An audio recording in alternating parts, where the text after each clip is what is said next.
এ বাড়ি থেকে ও বাড়ি, এটাই আমার কাজ। আমরা ভোট চাই, ভোটারের দোয়া চাই সকলে। এবং একইভাবে এই কথা বলতে চাই,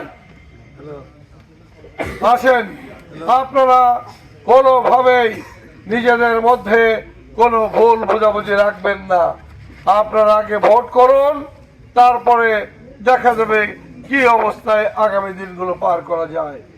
পাশাপাশি আমি আরেকটি কথা বলতে চাই, এই যে সামাজিক বিভক্তি, নানান রকম কাজিয়ে দাঙ্গা, লুটতরাজ, এইগুলো পার্মানেন্টলি বন্ধ করার জন্য আমার পরিকল্পনা রয়েছে।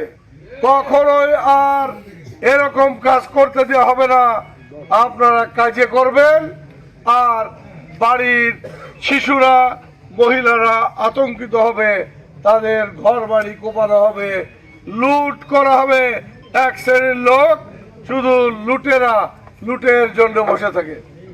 আমি আরো কয়েকটা জায়গায় বক্তব্য বলেছি, আলী আহমদ আর আমি দুই মামা ভাগ্নে আপনাদেরকে বাঁশি দিয়ে কাজে করার জন্য আহ্বান জানাবো। আপনারা বড় মাঠে কাজে করবেন, দেখবো আপনারা কেমন কাজে করতে পারেন। তারপরে আপনাদেরকে আইনের হাতে সোপর্দ করা হবে।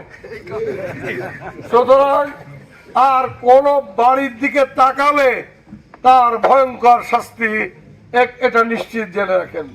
কোন সমাজে অন্যায় করতে দেওয়া হবে না, কোনোভাবেই কোন ঘর বাড়িতে আঘাত করার কোন সুযোগ নেই। আমরা আমাদের নেতার ভাষায় বলতে চাই, আমাদের চেয়ারম্যান তারেক রহমান বলেছেন, এদেশে একটি সত্যিকার অর্থে দুর্নীতিমুক্ত ন্যায় বিচারের সমাজ ব্যবস্থা গড়ে তোলা হবে। সেই জন্য আপনারা মনে মনে রেডি হয়ে যান। ঢাল সড়কি যার যা আছে ওইগুলো পুড়াই টুড়াই ফেলেন, নাহলে অ্যান্টিক বিউটি হিসেবে, অর্থাৎ পুরাতন ঐতিহ্য হিসেবে ঘরের ছাদে লটকে রাখুন, কোনো অসুবিধা নেই। কিন্তু কাজে আর করতে দেওয়া যাবে না, এইসব পার্মানেন্টলি বন্ধ করা হবে। আপনাদের কোনো সমস্যা হবে আইনের না, আমি বলছি যদি সমস্যা হয় আইনের আশ্রয় নিতে হবে, বুঝতে পেরেছেন? কারণ আইন হাতে তুলে নিয়ে করা যাবে না। আর আমার জমি আরেকজন চাষ করতেছে, কিসের জন্য?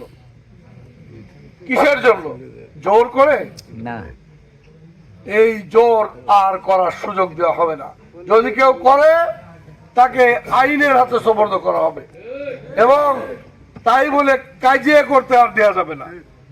আমি এ ব্যাপারে অনেক ব্যাপক প্ল্যান প্রোগ্রাম করে রেখেছি। ইনশাল্লাহ আল্লাহ যদি আমাদেরকে কবুল করেন, বাংলাদেশের ক্ষমতার রাজনীতিতে যদি আমরা প্রবেশ করতে পারি, আমি আপনাদের দেখিয়ে দেব কিভাবে এটা করা সম্ভব। সবাই ভালো থাকবেন, সুস্থ থাকবেন। আগামী দিনে আপনাদেরকে ভোট যুদ্ধের আহ্বান জানিয়ে এবং জান্নাতের টিকিট বিক্রেতাদের হাত থেকে নিজেদেরকে রক্ষা করার আহ্বান জানিয়ে আমি আমার বক্তব্য শেষ করছি। বাংলাদেশ জিন্দাবাদ।